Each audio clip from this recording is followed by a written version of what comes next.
USA irked by Putin's open support for Iran at Khamenei's state funeral? Political storm erupts in Washington. Putin accused of embracing America's adversaries after senior Russian presence at Tehran funeral.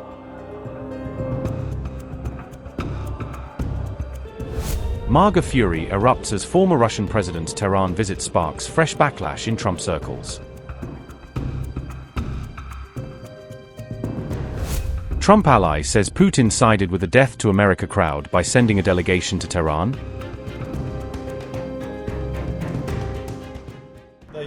By blocking movement, Iran, of course, in this sense showed its strength. And now discussions are going on around this, and agreements are being reached on how this strait will function further. I think that Iran has in reserve not only this nuclear weapon, but also thermonuclear weapon, and that is the Bab el-Mandeb Strait, which can be used in the event of military conflicts, creating a situation in which all oil shipments and other transportation will be locked. Negotiations are always better than their absence. We understand this, but they must end in something. At the present moment, negotiations between the United States and Iran ended with the signing of a memorandum of understanding. Its value is clear. Trump ally Laura Loomer reacted angrily after Russian delegation attended Ali Khamenei's funeral in Iran. Loomer claimed chants of "Kill Trump" and "Death to America" echoed through the funeral procession. She argued Russia's presence at the ceremony reinforced Tehran's broader anti-U.S. messaging. Loomer suggested Moscow's participation reflected alignment with Iran's hostile rhetoric toward the United States. The comments were posted on X, where Loomer criticized Russia's engagement with Iran's leadership. Laura Loomer said, and I quote, "Yeah, Putin really wishes us peace and prosperity, but he sent a Russian delegation to Iran for Khamenei's funeral yesterday, where the whole funeral procession was chanting 'Kill Trump' and 'Death to America.' The Russian government is diabolical, as Trump said last night." Unquote.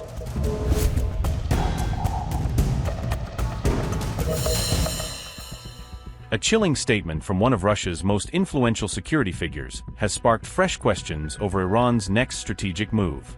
Former Russian President Dmitry Medvedev made the explosive remarks while attending ceremonies following Ayatollah Ali Khamenei's funeral.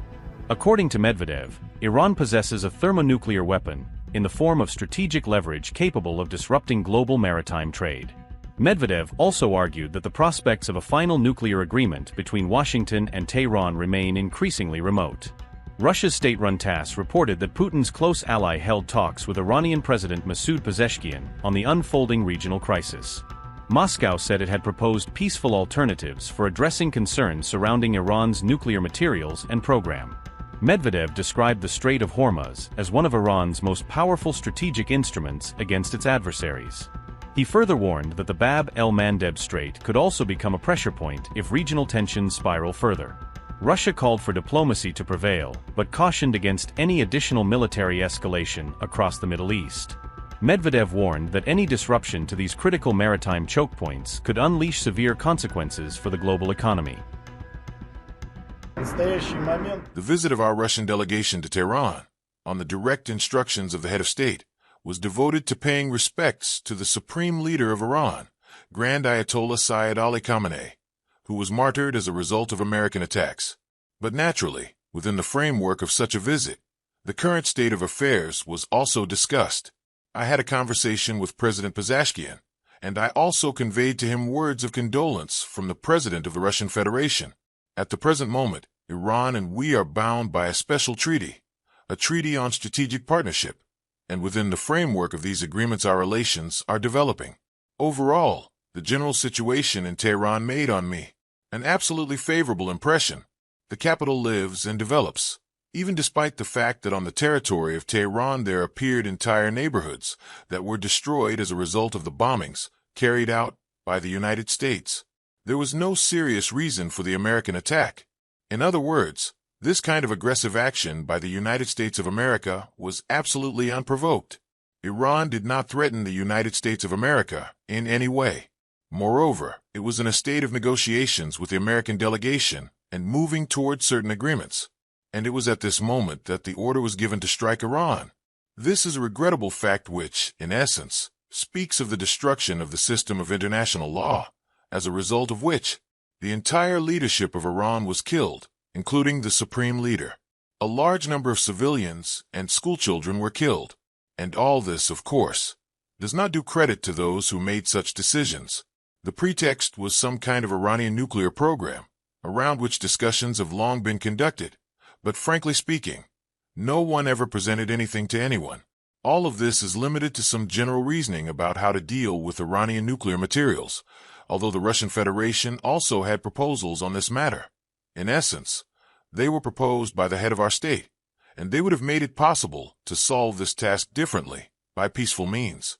Iran honorably overcame this most difficult trial, and not long ago I said that, instead of real nuclear weapons, Iran discovered that it had another weapon no weaker than nuclear weapons, namely the Strait of Hormuz. By blocking movement, Iran, of course, in this sense showed its strength. And now discussions are going on around this, and agreements are being reached on how this strait will function further.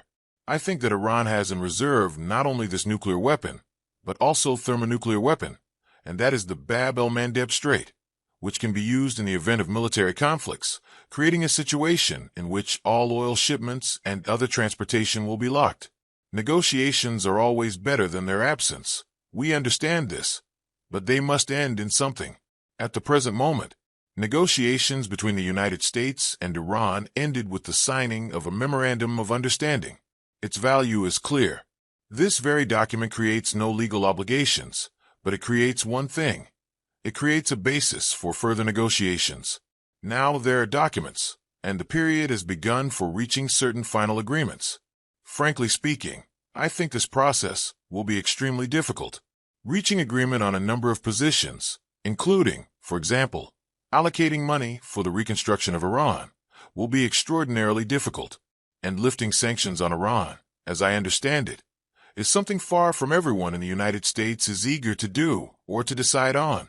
I can only wish such negotiation success, but it is quite likely that these negotiations may also have a different development. We can discuss the idea of creating some kind of treaty, or at least some kind of platform on which states subjected to sanctions could work out positions on how to counter them, and perhaps even introduce counter-sanctions. This concerns also Russia, Iran, China have been subjected to sanctions. There are other countries against which the United States and the European Union have imposed sanctions. But once again I emphasize, this is quite an obvious matter. Restrictions of this kind are illegal. Therefore, they must be resisted.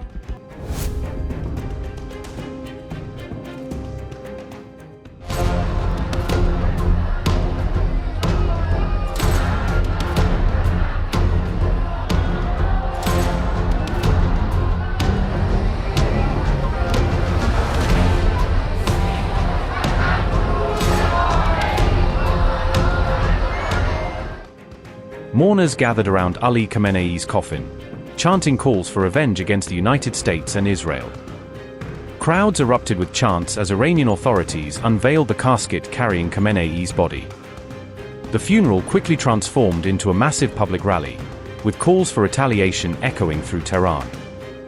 Thousands repeatedly shouted revenge, revenge, as they paid tribute beside Khamenei's coffin. Anti-American and anti-Israel slogans dominated the funeral ceremony throughout the gathering.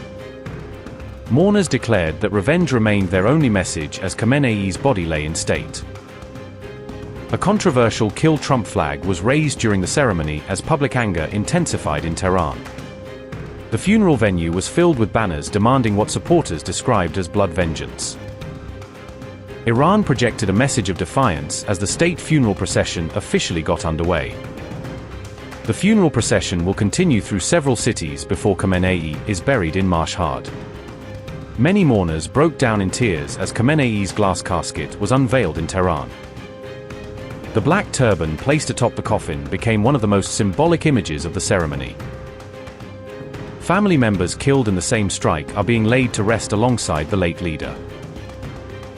A symbolic replica of the destroyed compound was created to serve as the backdrop for the farewell. Authorities expect record-breaking crowds as the funeral ceremonies continue over several days. What began as a state funeral has evolved into a nationwide call for retribution. Iranian officials say millions are expected to take part in the multi-day funeral procession.